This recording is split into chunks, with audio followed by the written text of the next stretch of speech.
Sawadee Krap, I'm JP Mestanza. Welcome to this Wednesday, March 2nd edition of Phuket Extra, brought to you by PVCPhuket.com. Thailand is taking a stance of neutrality with regard to the Russia-Ukraine conflict, according to Prime Minister Prayut Chan-o-cha, while anti-war protests continue here in Phuket. The Bangkok Post, citing a source at the cabinet ministers meeting in Bangkok, said discussions about the conflict have been ongoing, with 25 ambassadors based here in the kingdom who have all been pressuring Thai officials to condemn Russia's actions. The premier told the meeting that the long-standing relations between Thailand and Russia must be taken into account and Thailand must tread carefully, with the prime minister also insisting that the kingdom will follow ASEAN's stance on the matter. He told a reporter after the meeting, quote, "It is about the regional grouping's decision. We need to keep a balance. But most importantly, we have been concerned about the safety of people and countries involved in the conflict. We also have to ensure ties in those countries are safe. We also support the peace process to end the conflict and war. We need to tread carefully and act through ASEAN's mechanisms." The news comes as anti-war protesters, comprising Russians and Ukrainians, gathered at Patong Beach to hold yet another peaceful demonstration today, calling for Russia to withdraw its troops from Ukraine and bring an end to the invasion that has so far cost the lives of at least 200 civilians, including children. In addition, 38 Thai evacuees from Ukraine arrived at Suvarnabhumi Airport in Bangkok via Frankfurt this morning, with another 58 also due today via Dubai. Reports said that they were given RT-PCR tests upon arrival at the airport, then received snacks and drinks before boarding buses to an infectious disease institute in Nonthaburi for a one-day quarantine pending test results under the Test and Go protocol. For more, visit thephuketnews.com. Phuket Chamber of Commerce President Danusak Pungdit is warning that the 3% diesel tax cut in effect for 3 months is not enough to stave off rising prices here on the island. The price of diesel fuel, along with the prices of other most common forms of vehicle fuel, have risen by as much as 30% over the past 6 months.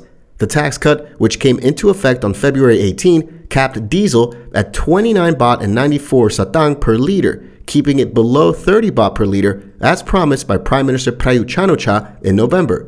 But experts say it does little to alleviate pressure on rising prices in Phuket, as higher fuel costs make shipping goods to Phuket more expensive, since everything is brought by road from all over the country, placing a burden on shop owners, transport operators, and others, leading to higher prices.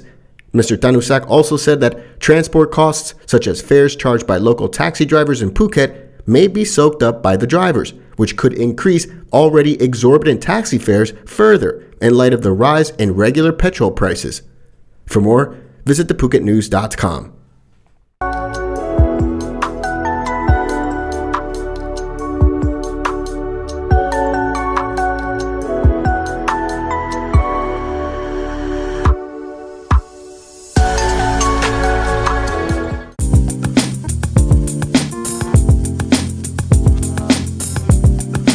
Quality guaranteed since 2012. Call M&M Painting today.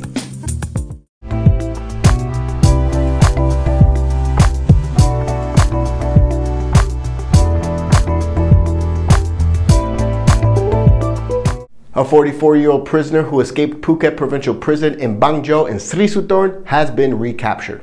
44-year-old Jamnien Parab was being held in remand pending trial for robbery when he escaped custody from the Phuket Provincial Prison in Bang Jo on Monday night.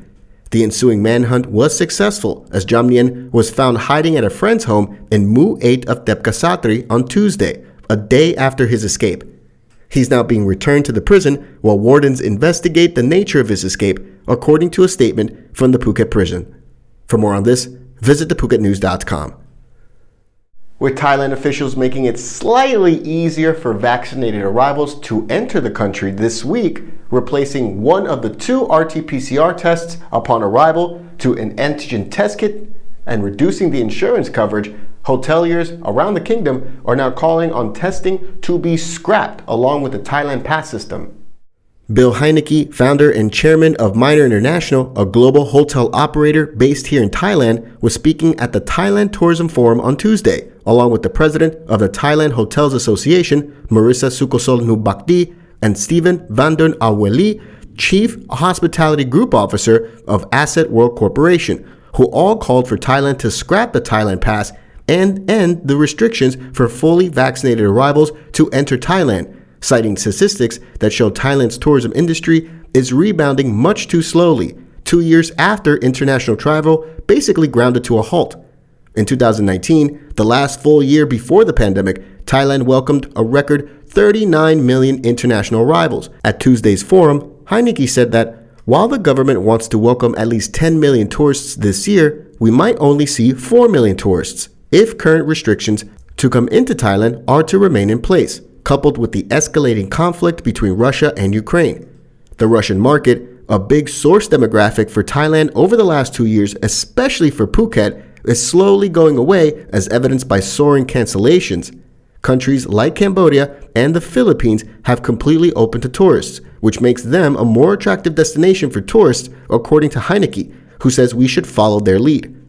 The calls for the simplified travel to Thailand came on the same week as Thailand eased some of the restrictions for tourists to enter the country, including replacing the RT-PCR test on the 5th day of tourist stay with an antigen test kit, which also scrapped the requirement for a second hotel booking on that day. And Thailand also reduced the health insurance requirement for tourists to enter from $50,000 to $20,000 of health insurance coverage.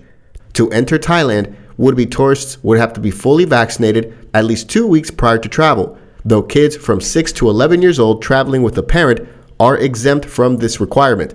Tourists must also register for a Thailand Pass if they're traveling through air or land, and if they're traveling through water, they have to register for a certificate of entry. They must also have proof that they tested negative for COVID-19 by a RT-PCR test no more than 72 hours before traveling. This requirement is waived for kids under 6 traveling with a parent with a negative test. Arrivals must also have COVID health insurance coverage of no less than $20,000. Thais and foreign expats under Thailand's national healthcare coverage are exempt from this requirement. Arrivals must also have proof of payment at government-approved SHA Extra Plus hotel for the night of their arrival, which should also include expenses for 1 RT-PCR test that they must take upon arrival and 1 antigen self-test kit they must take on day 5 of their stay. For more, visit thephuket.news.com.